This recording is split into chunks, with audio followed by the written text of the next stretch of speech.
라이트 앤 딜라이트 말씀 묵상의 시간입니다. 사랑하는 주님, 오늘도 주님의 은혜를 의지하고 하루를 시작합니다. 매일 매 순간 주님과 동행할 수 있도록 우리를 인도하시니 감사를 드립니다. 연약한 우리에게 주님의 긍휼을 베푸셔서 우리가 주님을 바라보며 마음을 활짝 열고 새 힘과 소망으로 다시 일어서 살아가게 하시기를 구합니다. 삶이 쉽지 않습니다. 이 땅에 혼란을 보며 이 땅의 시민으로 살아가는 것이 고달프다는 생각을 하며 살고 있습니다. 속히 이 땅에 정의가 회복되고 평화가 임하고 분열과 불의를 일으키는 자들이 없어지게 하시기를 간구합니다. 오늘 우리의 마음과 생각을 열어 주님의 말씀으로 채워지기를 기도합니다. 성령의 충만을 허락해 주셔서 말씀을 깨닫고 순종하고 실천하게 하시기를 기도합니다. 예수님 이름으로 기도드립니다. 아멘. 오늘은 누가복음 10장 25절에서 42절까지 말씀을 함께 읽고 묵상하겠습니다. 누가복음 10장 25절에서 42절까지 말씀 새한글 성경으로 읽겠습니다. 그런데 보라, 어떤 율법 전문가가 일어나서 예수님을 슬쩍 떠보려고 여쭈었다. 선생님, 제가 무엇을 해야 영원한 생명을 받아 누리겠습니까? 예수님이 율법 전문가한테 말씀하셨다. 율법에는 뭐라고 적혀 있습니까? 선생은 어떻게 읽고 있습니까? 율법 전문가가 대답했다. 주님, 곧 그대의 하나님을 사랑하라. 온 마음과 온 정성과 온 힘과 온 의지로 또 너의 이웃을 너 자신처럼 사랑하라 했습니다. 예수님이 그에게 말씀하셨다. 바르게 대답했습니다. 그것을 실행하세요. 그러면 살 것입니다. 율법 전문가가 자기가 올바르다는 것을 내세우고 싶어서 예수님께 여쭈었다. 그러면 나의 이웃은 누구입니까? 예수님이 이 말을 받아 이렇게 말씀하셨다. 어떤 사람이 예루살렘에서 여리고로 내려가고 있었습니다. 그런데 그만 강도들에게 둘러싸이고 말았어요. 강도들은 그의 옷을 벗기고 두들겨 패서 반쯤 죽여 놓았습니다. 그러고는 그를 내버려 두고 떠나버렸어요. 우연히 어떤 제사장이 그 길로 내려가고 있었습니다. 그런데 그를 보자 다른 쪽으로 비켜서 지나가 버렸어요. 레위 사람도 있었는데 마찬가지로 그곳을 내려가다가 그를 보고서는 다른 쪽으로 비켜서 지나가 버렸어요. 그런데 어떤 사마리아 사람이 길을 가다가 그가 있는 곳으로 왔습니다. 그를 보자 가슴이 아팠습니다. 그래서 그는 다가가서 상처난 곳들을 싸매 주었습니다. 올리브 기름과 포도주도 부어주면서요. 그리고 그 사람을 자신의 짐승에 태워서 여관으로 데려가 보살펴 주었어요. 다음 날 2데나리온을 꺼내어 여관 주인에게 주고 말했습니다. 이 사람을 돌봐주세요. 얼마가 되었든 돈이 더 들면 바로 내가 돌아오는 길에 갚아드릴게요. 선생 생각으로는 이 3명 가운데 누가 강도들에게 걸려든 사람의 이웃이 되어 주었습니까? 율법 전문가가 대답했다.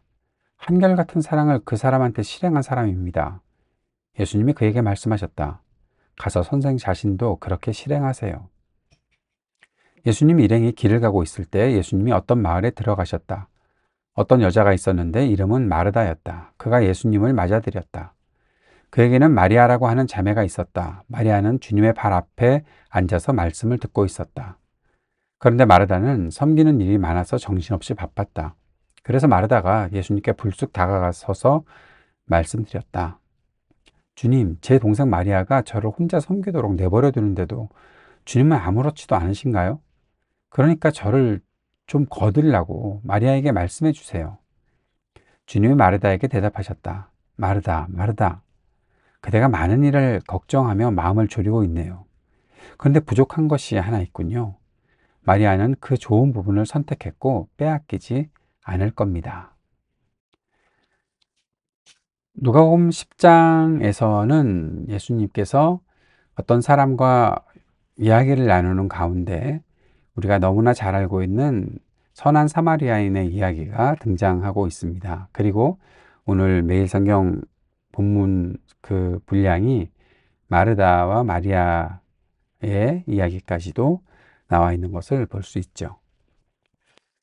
율법 전문가가 예수님을 찾아왔습니다. 예수님을 떠보려고 했다고 하는데 뭘 떠보려고 했는지는 잘 모르겠지만 어쨌든 예수님의 대답을 들으면서 뭔가 예수님께서 무슨 말씀을 하실까?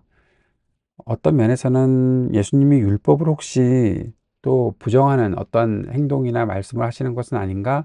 뭐 그런 의도로 예수님을 떠보려고 하지는 않았을까 생각을 하게 됩니다. 그가 이런 질문을 했습니다. 제가 무엇을 해야 영원한 생명을 받아 누리겠습니까? 영생에 대해서 말하고 있죠. 그랬더니 예수님께서 율법은 뭐라고 적혀 있냐고 물어보셨습니다. 근데 율법 전문가가 대답합니다. 하나님을 사랑하라. 온 마음과 온 정성과 온 힘과 온 의지로. 그리고 또 너의 이웃을 너 자신처럼 사랑하라 했습니다. 자, 율법 전문가가 예수님한테 물어봤는데 성경에서는 이것을 말했고, 그러면 그것을 통해서 영생을 얻을 수 있다라고 말하고 있다는 것을 그가 알았을 텐데, 예수님한테 그걸 질문한 것은 뭐 때문인지 아시겠죠? 예수님이 얼마나 율법을 알고 있는지 물어봤던 것 같습니다. 근데 중요한 것은 이제 예수님께서 그의 질문에 대답을 하시면서 이제는 역으로 그에게 뭔가를 요구하시고 있는 것을 볼 수 있죠. 대답은 예수님이 하신 것이 아니라 율법 전문가가 했고, 율법 전문가에게 예수님은 말씀하십니다. 그것을 실행하세요. 그러면 살 것입니다. 무엇이 영생을 얻는 길인지, 다시 말하면 무엇이 하나님 나라에 들어가서 살아가게 되는 그 길인지를 물어봤고, 그런데 예수님께서 말씀하고 계시는 것은 너 알잖아. 근데 아는 것이 너에게 그대로 실행되고 있니? 라고 물어보시는 거죠. 아는 것을 그대로 행하는 것, 그것이 중요하다는 겁니다. 그런데 아는 것을 제대로 실행하지 못하는 이유는 무엇일까요? 그 사람이 초점을 맞추고 있는 것이 무엇인지를 보면 알 수 있죠. 자, 우선 이 본문에서만 보면 그는 제가 무엇을 해야 영원한 생명을 받아 누리겠습니까? 라고 하면서 자기 자신에게 초점을 맞추고 있습니다. 그런데 예수님께서 그를 통해서 대답하게 하신 것은 뭔가 하면 성경이 자기 자신에 대해서 초점을 맞추고 사는 것이 아니라, 물론 자신이 구원받은 사람이라면 이라는 것이 전제가 되겠지만, 자기 자신에 대해서 초점 맞추고 사는 것이 다가 아니라 하나님을 사랑하면서 이웃을 사랑하면서 거기에 초점이 있어야 한다라는 겁니다. 마음과 정성과 힘과 의지를 다해서 하나님을 사랑하는 것과 나 자신처럼 이웃을 사랑하는 것이 우리가 초점을 맞추고 살아가야 하는 일이다. 예수님은 지금 그 말씀을 하시는 것입니다. 너 영생에 대해서 알고 있구나. 율법을 통해서 하나님의 말씀을 통해서 영생을 얻는 길을 알고 있구나. 그런데 너의 시선이, 너의 초점이 지금 너한테 맞춰져 있으니까 그것이 실행이 되지 않는 거 아니니? 라고 그렇게 예수님이 물어보셨다고 생각할 수가 있겠죠. 그랬더니 이 사람이 이웃은 누구입니까? 라고 하면서 자기가 올바르다는 것을 내세우고 싶어서 물어봅니다. 그때 나온 이야기가 선한 사마리아인의 이야기죠. 이 선한 사마리아인 이야기는 다 아실 테니까 넘어가도록 하겠습니다.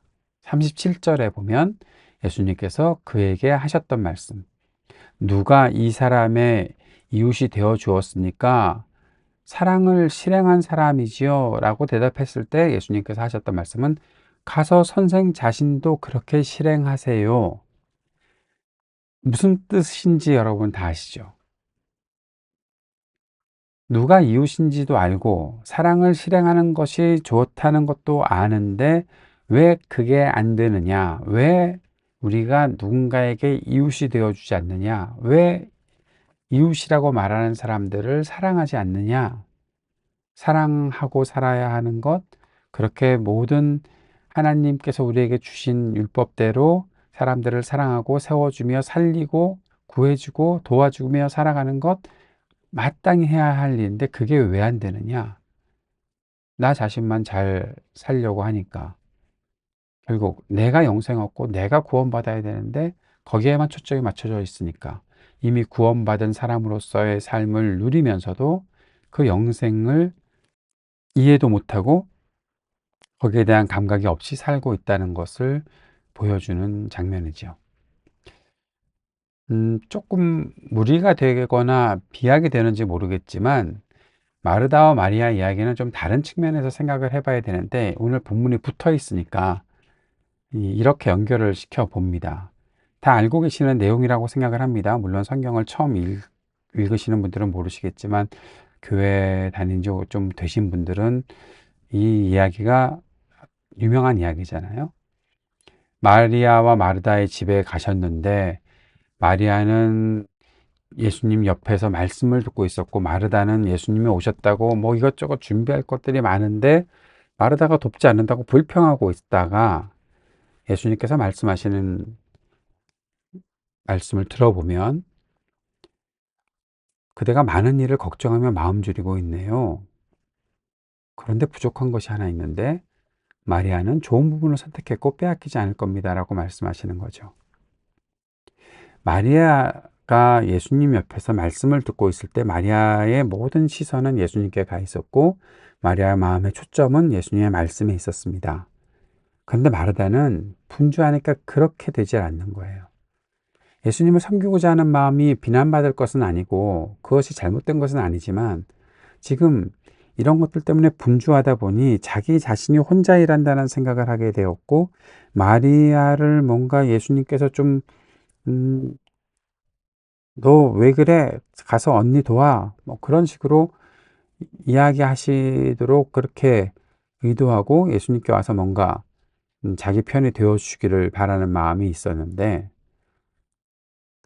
지금 예수님께서 원하시는 것은 너는 나에게 초점을 맞추고 있다면 내가 지금 무엇을 원하는지 그것을 알고 있니? 마리아는 그 좋은 쪽을 선택했는데 너는 너무 분주해서 진짜 봐야 될 것을 잘 못 보고 있구나 라고 말씀하시는 것으로 보면 앞에 있었던 내용과 지금 마리아와 마르다의 이 일을 통해서 보는 내용과 연결되는 것.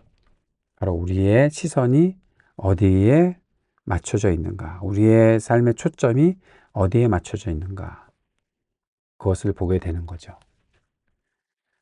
오늘 말씀을 묵상하고 적용하면서 이렇게 정리를 해봅니다. 율법 전문가의 관심과 예수님의 관심이 차이가 있죠. 율법 전문가는 자신에게 초점을 맞춘 사람이고 자신이 영생을 얻어야 했습니다. 예수님은 하나님과 이웃을 사랑하라고 하십니다. 나 자신이 아니라 이웃을 살리고 알고 있는 올바른 가치를 실행하는 것이 영생을 얻는 길이라고 말씀해 주셨습니다. 그 관심이 하나님께 이웃에게 가 있어야 하는 것, 그것이 율법 전문가와 달랐던 것이죠. 우리가 믿음으로 영원한 생명을 얻었다면 그 영원한 생명이 무엇을 위해 주어진 것인지 알아야 할 것입니다. 그것은 하나님을 향한 사랑과 이웃을 향한 사랑의 실천으로 알 수 있는 것입니다. 부지런하고 분주하게 사는 것이 비난받을 일은 아니지만 우리의 관심과 초점이 어디를 향하고 있는지 항상 점검해 보아야 합니다. 하나님의 뜻을 받들고 그 뜻 안에서 살아가고자 한다면 하나님께서 무엇에 관심을 두시는지 우리의 관심도 우리의 초점도 거기에 맞춰져 있어야겠지요. 오늘 그렇게 주님과 한 마음으로 주님과 똑같은 곳을 바라볼 수 있는 우리의 삶이 될 수 있기를 바랍니다. 주님께서 가르쳐 주신 기도 함께 드리겠습니다. 하늘에 계신 우리 아버지, 아버지의 이름을 거룩하게 하시며 아버지의 나라가 오게 하시며 아버지의 뜻이 하늘에서와 같이 땅에서도 이루어지게 하소서. 오늘 우리에게 일용할 양식을 주시고 우리가 우리에게 잘못한 사람을 용서하여 준 것 같이 우리 죄를 용서하여 주시고 우리를 시험에 빠지지 않게 하시고 악에서 구하소서. 나라와 권능과 영광이 영원히 아버지의 것입니다. 아멘.